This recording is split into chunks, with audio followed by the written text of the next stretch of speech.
नमस्कार प्यारे बच्चों। तो बच्चों आज हम क्या पढ़ने वाले हैं? आज हम पढ़ेंगे हमारा जो चैप्टर चल रहा है क्या, वैद्युत रसायन। ठीक है, तो वैद्युत रसायन में हमने कुछ बेसिक कॉन्सेप्ट्स तो समझ लिए और जान लिए।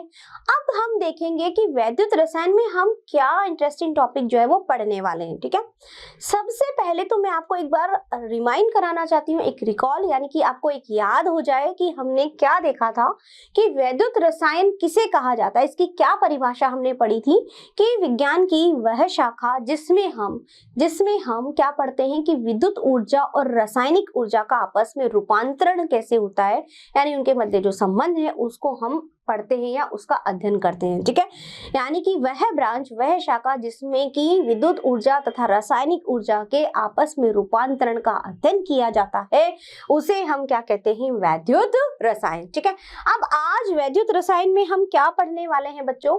आज वैद्युत रसायन में हमारा जो इम्पोर्टेंट टॉपिक है वो है वैद्युत रासायनिक सेल। ठीक है, यानी कि आज हम जानेंगे वैद्युत रासायनिक सेल के बारे में। सेल जो है, यानी कि मैंने आपको बताया था कि विद्युत ऊर्जा को रासायनिक ऊर्जा में परिवर्तित करना है या रासायनिक ऊर्जा को विद्युत ऊर्जा में, तो उसके लिए कुछ डिवाइस, कुछ युक्ति तो होगी, है ना। वो युक्ति, वो डिवाइस क्या है? सेल है या बैटरी है। ठीक है, इसके द्वारा ही क्या होता है कि क्या किया जा रहा है, विद्युत ऊर्जा और रासायनिक ऊर्जा का आपस में रूपांतरण संभव है। तो यहाँ पर हमारे पास दो तरह के सेल है, वैद्युत रासायनिक सेल और वैद्युत अपघटनी सेल। ठीक है, वैद्युत रासायनिक सेल आज जो हम पढ़ेंगे वो हमारा आज का टॉपिक है, यानी आज हम जानेंगे वैद्युत रासायनिक सेल के बारे में। तो शुरुआत करते हैं हमारी एक बहुत ही इंटरेस्टिंग टॉपिक से। ठीक है बच्चों, चलिए। तो वैद्युत रासायनिक सेल में हम क्या पढ़ने वाले हैं? वैद्युत रासायनिक सेल में हम पढ़ने वाले हैं गैल्वेनी सेल। क्या पढ़ेंगे? गैल्वेनी सेल या वोल्टीय सेल भी कहते हैं। ठीक है, यानी कि वैद्युत रासायनिक सेल जो है वो क्या है, उसमें हम पढ़ेंगे गैल्वेनिक सेल, जिसे वोल्टीय सेल भी कहा जाता है। तो सबसे पहले तो देखते हैं कि इसकी परिभाषा, इसकी डेफिनेशन क्या है। ठीक है, चलिए। वह सेल जिनमें रासायनिक ऊर्जा का विद्युत ऊर्जा में रूपांतरण संभव है वैद्युत रासायनिक सेल कहलाते हैं। यानी कि वह सेल जिसमें कि क्या हो रहा है, रासायनिक ऊर्जा का विद्युत ऊर्जा में। ठीक है, यानी कि यहाँ पर कौन सी ऊर्जा काम में ले जा रही है? हमारी रासायनिक। ठीक है, कौन सी काम आ रही है? रासायनिक।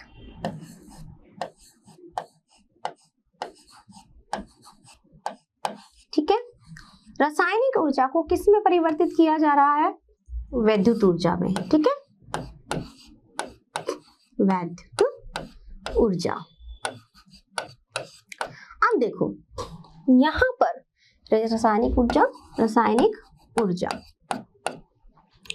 अब इसका मतलब ये एक सेल हमने काम में लिया है जिसे हम कहते हैं गैल्वेनी सेल या वोल्टीय सेल। ये सेल काम कर रहा है रासायनिक ऊर्जा को विद्युत ऊर्जा में परिवर्तित करने का। इसका मतलब यहाँ पर कुछ रसायन है, कुछ क्या है, कुछ पदार्थ है, कुछ ऐसे रसायन है जिनसे क्या बन रही है, जिनसे विद्युत उत्पन्न हो रही है। ठीक है, अब ये कैसा प्रक्रम है? एक स्वतः प्रक्रम है। ठीक है, यानी कि यह जो अभिक्रिया होगी, इसमें यह अभिक्रिया एक स्वतः प्रवर्तित अभिक्रिया है, यानी स्पॉन्टेनियस रिएक्शन, अपने आप होने वाली रिएक्शन है।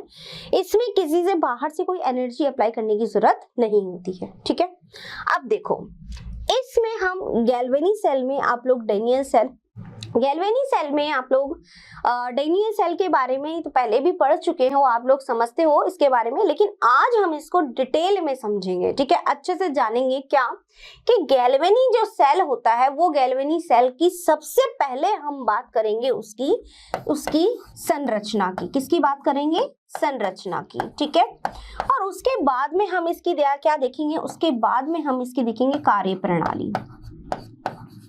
ठीक है, यानी कि सबसे पहले तो हम देखेंगे कि इसकी स्ट्रक्चर कैसी है, किसकी? गैल्वेनी सेल की, जिसे हम क्या कहते हैं? वोल्टीय सेल भी कहते हैं या विद्युत रासायनिक सेल कहते हैं।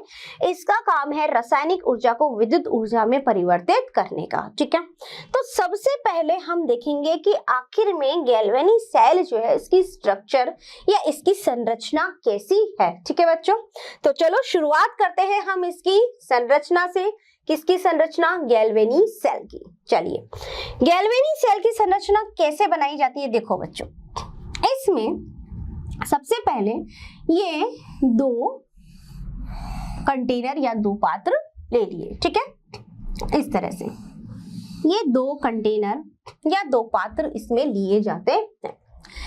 इस पात्र में एक प्लेट लगाई जाती है या सकते हैं, ठीक है, इस तरह की, ठीक है। अब इस पात्र के अंदर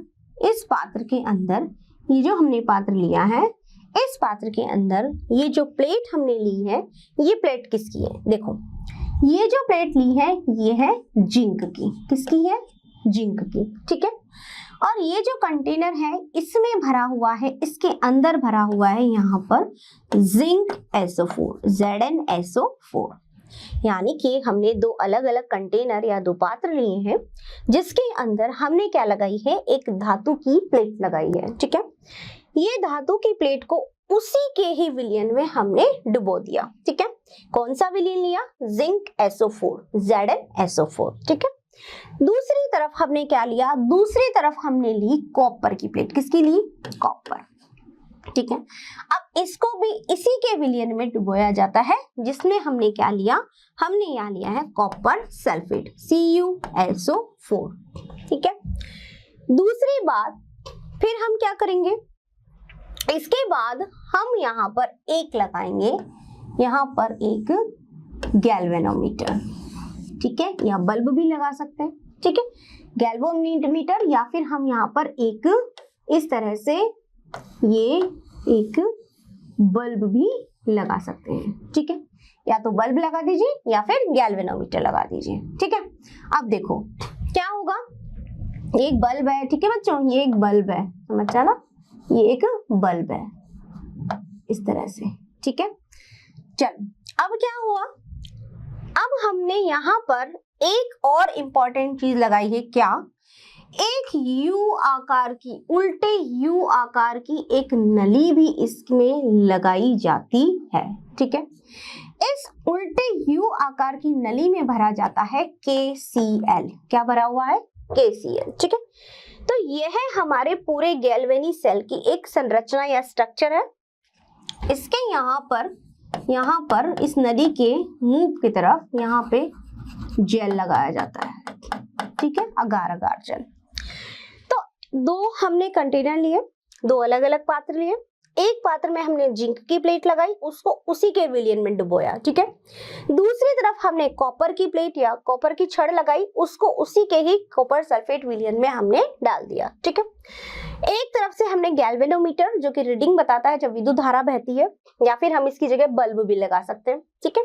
भाई विद्युत धारा बहेगी तो बल्ब जलने लगेगा, हमें पता चल जाएगा कि यहाँ पे विद्युत धारा बह रही है, ठीक है। अब देखो, ये तो बात हो गई इसकी संरचना की, यानी ये हमने क्या पढ़ा? ये हमने पढ़ी है इसकी, हमने समझ ली क्या? इसकी संरचना। ये इसकी संरचना हो गई, स्ट्रक्चर जो है वो इस तरह की है, ठीक है। अब इसमें क्या इंपॉर्टेंट वर्क है सबका, यानी कि सबका क्या काम है? जिंक का क्या काम है, KCl का क्या काम है, कॉपर क्या कर रहा है, ठीक है। और इसकी पूरी वर्किंग कैसे होगी वो देखेंगे, ठीक है। तो यहाँ तक तो बात आ गई समझ में आपको, इसकी स्ट्रक्चर या उसकी संरचना की, ठीक है। अब देखो होता क्या है, जिंक की जब हम बात करते हैं तो जिंक जो है बच्चों, जिंक क्या होता है? बहुत ज्यादा क्रियाशील है, ठीक है। जिंक किसकी तुलना में क्रियाशील होता है? जिंक क्रियाशील है बाकी सारे तत्वों से, अगर हम इसका मुकाबला करें या हम इसकी तुलना करें तो उसकी तुलना में यह बहुत ज्यादा क्रियाशील होता है। कैसे? देखो, अगर जिंक को यहाँ पर एक मान लीजिए हमने इस तरह से कोई कंटेनर लिया है, ठीक है, और यहाँ पर मैंने मान लीजिए कॉपर सल्फेट का मेरा विलयन है, ठीक है, और यहाँ मैंने एक छड़ जो है इसमें लगा दी है, ये इसमें मारा है जिंक। तो होगा क्या? होगा ये बच्चों कि जो जिंक है ना, जिंक जो है ये प्रतिस्थापन अभिक्रिया करेगा, यानी कि यहाँ पर इसको क्या करेगा, प्रतिस्थापित, डिस्प्लेसमेंट रिएक्शन जिसे हम बोलते हैं, है ना, क्या करेगा, यानी कि जिंक की जब रिएक्शन हम करवाते हैं कॉपर सल्फेट के साथ में, तो क्या होगा, ये कॉपर को हटा देगा और खुद इसकी जगह ले लेगा, यानी कि क्या बन जाएगा, ZnSO4। ठीक है, तो इसको बोलते हैं, इस तरह से ये इसको विस्थापित कर देगा, यानी इसको डिस्प्लेस कर देगा, हटा देगा। क्यों? उसका रीजन ये है कि जिंक जो है वो बहुत ज्यादा क्या है, क्रियाशील है। ठीक है, अब देखो यहाँ पर जो जिंक है वो जिंक जीरो ऑक्सीडेशन स्टेट में है। ठीक है, अब जैसे ही ये कॉपर सल्फेट के साथ रिएक्ट करेगा, तब उस केस में जब इसको डिस्प्लेस कर देगा, विस्थापित कर देगा, तो इस पर +2 चार्ज आ जाएगा। समझ रहे हो? यानी कि जो जिंक है वो, जिंक की प्रवृत्ति क्या है, जिंक की प्रवृत्ति है इलेक्ट्रॉन देने की, है ना। जब इलेक्ट्रॉन अगर ये त्यागेगा या इलेक्ट्रॉन इसमें से निकलेगा, तो हमने उसे क्या नाम दिया था, ऑक्सीकरण। क्या नाम दिया था, ऑक्सीकरण। ठीक है, तो यहाँ पर जो जिंक है, ये जिंक जो है इस विलयन में, ये जिंक है, इस जिंक ने इस विलयन में क्या किया, यहाँ पर ये क्या दे देगा, ये यहाँ पर दे देगा Zn+2, यानी कि 2 इलेक्ट्रॉन जो है वो त्याग देगा। क्या करेगा, 2 इलेक्ट्रॉन जो है वो त्याग देगा। ठीक है, जब इलेक्ट्रॉन ये त्याग देगा तो ये Zn से Zn+2 में हो जाएगा, है ना। तो जिंक जो प्लेट थी इसने इलेक्ट्रॉन दे दिए, और इलेक्ट्रॉन देने के बाद में ये क्या बन गया, Zn+2। ठीक है, अब यहाँ पर क्या बच गए बच्चों, यहाँ पर बच गए हैं इलेक्ट्रॉन। क्या बच गए हैं, इलेक्ट्रॉन। ठीक है, ये इलेक्ट्रॉन, ये इलेक्ट्रॉन। ठीक है, ये इलेक्ट्रॉन, और इलेक्ट्रॉन पे कौन सा चार्ज होता है, निगेटिव। कौन सा चार्ज होता है, निगेटिव, हमको पता है। ठीक है, तो इलेक्ट्रॉन जो है वो इसके ऊपर आ गया, क्या यहाँ से विलयन में क्या आ गया, विलयन में आ गया Zn+2। ठीक है, यानी कि ये जो जिंक है, इस जिंक ने इलेक्ट्रॉन दिया, इलेक्ट्रॉन दिया, इसका मतलब यहाँ पर क्या हो रहा है, यहाँ पर हो रहा है ऑक्सीकरण। क्या हो रहा है, इधर हो रहा है ऑक्सीकरण, यही हो रहा है ना।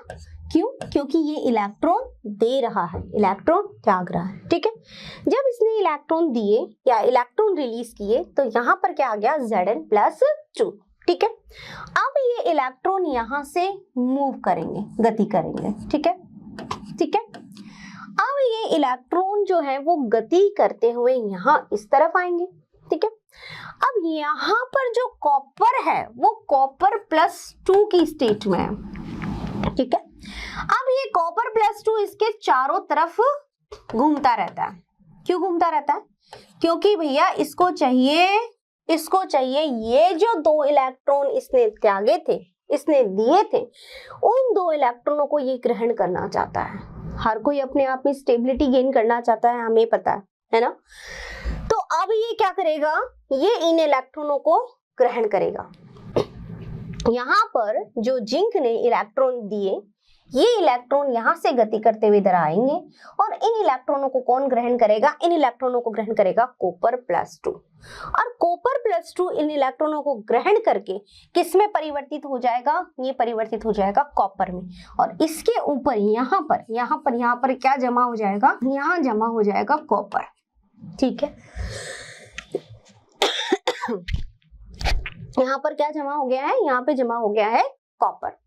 तो इस तरह से क्या हुआ, यहाँ पे जब इलेक्ट्रॉन यहाँ से यहाँ जाएंगे, तब उस केस में यहाँ पर क्या होगा, विद्युत धारा का प्रवाह होगा, और विद्युत धारा का प्रवाह हमेशा कहाँ होता है, इलेक्ट्रॉनों के विपरीत दिशा में, यानी कि इलेक्ट्रॉन इस दिशा में जा रहे हैं। ठीक है, तो धारा किस दिशा में जाएगी, इस दिशा में। धारा का प्रवाह कहाँ होगा, इस दिशा में। ठीक है, तो यहाँ पर हम जब ऑक्सीकरण हो रहा है, तो ऑक्सीकरण में हमारा जो जिंक है, इस जिंक ने क्या किया, 2 इलेक्ट्रॉन रिलीज कर दिए, और किस में बदल गया, ये बदल गया हमारा Zn+2 में। ठीक है, अब दूसरी तरफ जब हम बात कर रहे हैं किसकी, कॉपर की, जो हमने प्लेट लगाई है, इस तरफ में क्या हुआ है। ठीक है, यहाँ पर यहाँ पर जो हो रहा है बच्चों, ये क्या हो रहा है, ये इलेक्ट्रॉन क्या कर रहा है, ग्रहण कर रहा है, इलेक्ट्रॉनों को क्या कर रहा है, ग्रहण कर रहा है। और जब इलेक्ट्रॉन ग्रहण करेगा, लेगा, भाई +2 है, इलेक्ट्रॉन लिए, कॉपर बन गया, ये इस पर पूरी तरह से डिपॉजिट हो गया, नहीं जमा होता जाता है। तो यहाँ पर क्या हो रहा है, जब ऑक्सीकरण इलेक्ट्रॉन का देना है तो हमें पता है कि इलेक्ट्रॉन ग्रहण करना क्या है, अपचयन। क्या है, अपचयन। तो यहाँ पर ये क्या कर रहा है बच्चों, यहाँ पे हो रहा है हमारा अपचयन। क्या हो रहा है, अपचयन। ठीक है, क्या हो रहा है, अपचयन। और अपचयन में क्या हो रहा है, अपचयन में हमारे यहाँ पर Cu+2 2 इलेक्ट्रॉन लेकर के और क्या बना रही है, कॉपर, Cu। ठीक है, तो इस तरह से यहाँ पर क्या अभिक्रिया हो रही है, यहाँ पर हो रहा है ऑक्सीकरण और वहां हो रहा है अपचयन। इलेक्ट्रॉन यहाँ से यहाँ मूव कर रहे हैं, उससे धारा प्रवाहित हो रही है। ठीक है, ये तो बात हो गई इसकी। अब दूसरी इंपॉर्टेंट बात क्या आती है इसमें, एक चीज और मैं आपको बताना चाहूंगी, ये जो अभिक्रिया है जहां ऑक्सीकरण होता है, इस छड़ को, इस प्लेट को यहाँ पर इसको नाम दिया गया, क्या, इसको नाम दिया गया है एनोड। क्या नाम दिया, एनोड, एनोड। ठीक है बच्चों, अब ठीक है, ये हो गया एनोड। अब ये जो अभिक्रिया है, जो अपचयन की अभिक्रिया हो रही है, ये अपचयन की अभिक्रिया जिस पे हो रही है, इसको क्या नाम दिया, कैथोड। क्या नाम दिया, कैथोड। ठीक है, ठीक है।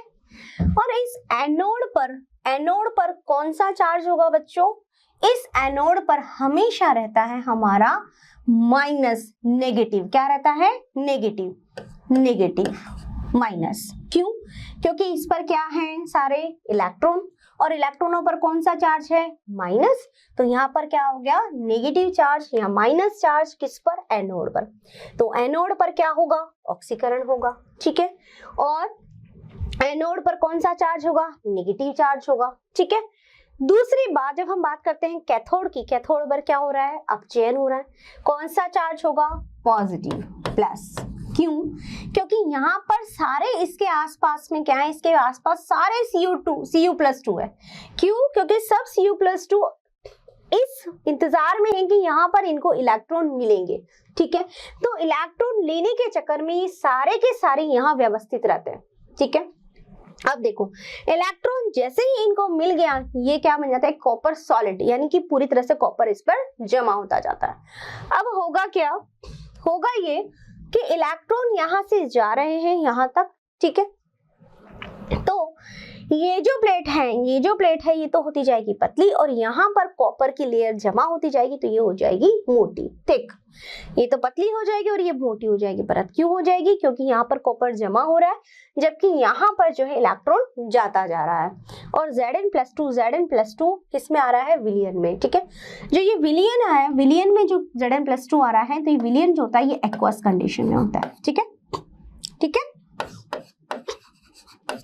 और जब हम बात करते हैं यहाँ पर कॉपर और जिंक की, ये हमारा सॉलिड स्टेट में। ठीक है बच्चों, अब देखो इसकी संरचना में हमने ये तो समझ लिया कि यहाँ से इलेक्ट्रॉन जा रहे हैं, विद्युत धारा प्रवाहित हो रही है, इलेक्ट्रॉन जो है वो कॉपर को मिल भी रहे हैं, मतलब यहाँ पर अभिक्रिया हो रही है। क्या हो रही है, अभिक्रिया, रासायनिक अभिक्रिया हो रही है। तभी तो क्या उत्पन्न हो रही है, धारा उत्पन्न हो रही है, विद्युत उत्पन्न हो रहा है। भाई रासायनिक ऊर्जा, यहाँ कुछ रसायन भरे हुए थे, उन रसायनों ने अभिक्रिया करी। क्या अभिक्रिया करी, वहां पर हुआ ऑक्सीकरण और अपचयन। ऑक्सीकरण में इलेक्ट्रॉन दिए, अपचयन में इलेक्ट्रॉन लिए। अब उस केस में जब इलेक्ट्रॉन जा रहे हैं तो धारा इधर प्रवाहित हो रही है। ठीक है, अब ये तो बात हुई इसकी स्ट्रक्चर की। अब एक इंपॉर्टेंट चीज रह गई, क्या, KCl का क्या वर्किंग है, KCl का क्या काम है, ये भी हमें पता होना चाहिए, बिल्कुल पता होना चाहिए। KCl जो है हमारा, ये है लवण सेतु। क्या है, ये है लवण सेतु, एक ब्रिज का काम कर रहा है, एक सेतु का काम कर रहा है। क्या काम करता है ये इस परिपथ को पूरा करने का काम करता है, पहली इंपॉर्टेंट चीज। ठीक है, दूसरी इंपॉर्टेंट चीज है, इन दोनों विलयनों को मिलने से रोकता है। ठीक है, अब देखो लवण सेतु का और इंपॉर्टेंट, सबसे अच्छा वर्क और बहुत ही अंडरस्टैंडिंग यानी समझने वाली बात है, क्या, ये काम क्या करता है KCl। देखो यहाँ पर जो है वो इलेक्ट्रॉन जो है वो जाते जा रहे हैं, यानी ये जिंक इलेक्ट्रॉन देता जा रहा है और इधर Zn+2 आते जा रहे हैं, ठीक है। अब एक टाइम ऐसा आएगा कि Zn+2 बहुत ज्यादा हो जाएंगे, ठीक है। मतलब यहाँ पर धनायन में क्या हो गई है, वृद्धि। क्या हो गई है, धनायन में इधर क्या हो रही है, वृद्धि हो रही है ना, क्योंकि ये क्या दे रहा है, ये दे रहा है Zn+2, ठीक है, ठीक है। और SO4 यहाँ पर इसकी तुलना में कम हो रहा है, ठीक है।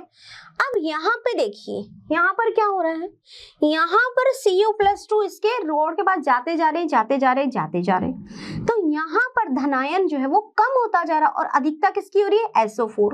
यानी SO4 तो यहाँ बढ़ रहा है और कॉपर जो है धनायन कम हो रहा है। क्यों, वो इसलिए कम हो रहा है कि सारे उधर जा रहे हैं, सब इलेक्ट्रॉन लेना चाहते हैं। तो क्या बच गया यहाँ पर हम कह रहे हैं धनायन में कमी हो रही है। क्या हो रही है, धनायन में कमी, धनायन में क्या हो रही है, कमी हो रही है, ठीक है। तो इस संरचना में आपने देखा कि इस तरह से जो धनायन है वो इकट्ठे होते जा रहे हैं और इधर धनायन जो है वो कम होते जा रहे हैं, यानी एक तरफ तो धनायन बढ़ रहे हैं, एक तरफ धनायन कम हो रहे हैं। अब ऐसी सिचुएशन आ जाएगी, क्या होगा कि जो धनायन है वो धनायन जब बहुत ज्यादा हो जाएंगे तो क्या करेंगे, एक दूसरे को प्रतिकर्षित करेंगे, है ना। यानी कि जब बहुत ज्यादा धनायन इसमें आ जाएंगे तो और धनायनों को वो आने से रोकेंगे, ठीक है। दूसरी बात, यहाँ पर जो है, यहाँ पर जो कॉपर सल्फेट में कॉपर की कमी होती जा रही है ना, और SO4 जो है वो बहुत ज्यादा हो रहा है। तो SO4 क्या करेगा, SO4 कॉपर को यहाँ जाने से रोकेगा क्योंकि उसके पास में कमी हो रही है, ठीक है। अब क्या होगा, अगर ऐसा केस हो जाता है तो वर्किंग जो है, इसका काम जो है वो बंद हो जाएगा। अब यहाँ पर KCl क्या काम करेगा बच्चों, जो ये धनायन बहुत ज्यादा हो रहा है, यानी कि इस पूरे परिपथ की विद्युत उदासीनता बनाए रखना बहुत जरूरी है, जिसके लिए क्या काम ले लिया है, KCl को लिया। हमेशा जब लवण सेतु बनाया जाता है तो जो लवण लिए जाते हैं, जो आयंस बना रहे हैं, ये समान आयन के लिए जाते हैं, ठीक है। अब KCl में K क्या करेगा, यहाँ पर सबसे पहले Cl- आयन इधर आ जाएगा, Cl- आयन यहाँ आ जाएगा इस Zn+2 से क्रिया करने के लिए, ठीक है। यानी कि ये Cl इस Zn से क्रिया करके और क्या बना लेगा, ZnCl2। क्या बना लेगा, ZnCl2। तो ये जो बहुत ज्यादा धनायन हो रहे थे कम हो गए, ठीक है। दूसरी तरफ में ये K है, ये K इस कॉपर से इधर रिएक्ट कर लेगा और क्या बना लेगा, ये बना लेगा K2SO4, सॉरी ये SO4 से रिएक्ट करेगा। यहाँ पर ये जो हमारी प्लेट है, एक मिनट, यहाँ पर क्या करेगा, यहाँ पर ये जो K है ये SO4 जो है इससे रिएक्ट कर लेगा, क्योंकि SO4 यहाँ पर ज्यादा हो रहा है ना, तो क्या बना लेगा, ये बना लेगा इसके साथ रिएक्ट करके इधर K2SO4 बना लेगा। क्या बना लेगा, K2SO4, यानी कि रिएक्ट करके क्या बना लेगा, K2SO4। तो इस तरह से यहाँ पर जो धनायन बहुत ज्यादा हो रहे थे बैलेंस हो गए, धनायन में वृद्धि हो रही थी ना, बहुत ज्यादा धनायन हो रहे थे, तो धनायन कहाँ चले गए, ZnCl2, यहाँ से रिएक्ट करके ZnCl2 फॉर्मेशन हो गया। दूसरी तरफ जो K प्लस थे वो SO4 के साथ लगा K2SO4 बना लिया। तो इस तरह से जो यहाँ पर बहुत ज्यादा धनायन हो रहे थे, वहाँ SO4 में बहुत ज्यादा अधिकता हो रही थी, भाई इसकी संख्या बढ़ रही थी SO4 की, Cu+2 की कम हो रही थी, उसको बैलेंस कर दिया। यानी इसको पूरी तरह से विद्युत उदासीन बनाए रखने में किसकी महत्वपूर्ण भूमिका रही, हमारे यहाँ पर KCl। KCl ये उल्टे U आकार की नली में भरा जाता है, ये लवण सेतु है, यानी इस परिपथ को पूरा करने का काम करता है, ठीक है। भाई इसकी वर्किंग जो है वो चलती रहे, ठीक है बच्चों। तो ये सारी बातें थी हमारी गैल्वेनी सेल की। गैल्वेनी सेल में क्या हो रहा है, यहाँ पर हो रहा है ऑक्सीकरण और वहां पर हो रहा है अपचयन, ठीक है। ऑक्सीकरण और अपचयन, देखो इसको मैं और अच्छे से समझा देती हूँ, मैंने एक डायग्राम और रखा आपकी समझाने के लिए। देखिए यहाँ पे इसको आप और अच्छे से समझ सकते हैं, देख सकते हैं। देखो इलेक्ट्रॉनों का प्रवाह हो रहा है तो धारा इस दिशा में बह रही है। ये यहाँ पे क्या लगा दिया, लवण सेतु। लवण सेतु में क्या रखा है, यहाँ पे हमने KCl रख लिया, ठीक है। यहाँ पे जिंक है, जिंक किसमें क्या हो रहा है, जिंक का यहाँ पर ऑक्सीकरण हो रहा है, यानी कि जिंक जो है वो 2 इलेक्ट्रॉन लूज करके यानी दे करके क्या बना रही है, यहाँ पे Zn+2, ठीक है। सेम कॉपर, कॉपर क्या कर रहा है, कॉपर पे यहाँ पे अपचयन हो रहा है, क्या हो रहा है, अपचयन, ठीक है। यहाँ क्या हो रहा है, ऑक्सीकरण, ठीक है, यहाँ हो रहा है ऑक्सीकरण, यहाँ क्या हो रहा है, अपचयन, ठीक है। ये लवण सेतु इस परिपथ को पूरा करने का काम कर रहा है, ठीक है। यहाँ पर देखो नेगेटिव कौन सा है, ये है हमारा एनोड, क्या है, एनोड, ठीक है। और ये क्या है, कैथोड, है ना, कैथोड, ठीक है बच्चों, ये है कैथोड। तो ये सारी हमारी क्या हुई, ये सारी हमारी संरचना हुई किसकी, गैल्वेनी सेल की। एक बार और मैं आपको अच्छे से समझा देती हूँ, बता देती हूँ, ताकि आपका कोई डाउट इसमें नहीं रहेगा, ठीक है। देखो हमने क्या लिया, यहाँ पर 2 कंटेनर लिए, ठीक है। दोनों कंटेनर, दोनों पात्र में क्या की, हमने 2 इलेक्ट्रोड, यानी कि कह सकते हैं इलेक्ट्रोड, या फिर हम 2 प्लेट यहाँ पे हमने लगाई है, एक जिंक की लगाई है और एक कॉपर की लगाई है, ठीक है। ये किसकी है, जिंक की, ये किसकी है, कॉपर की।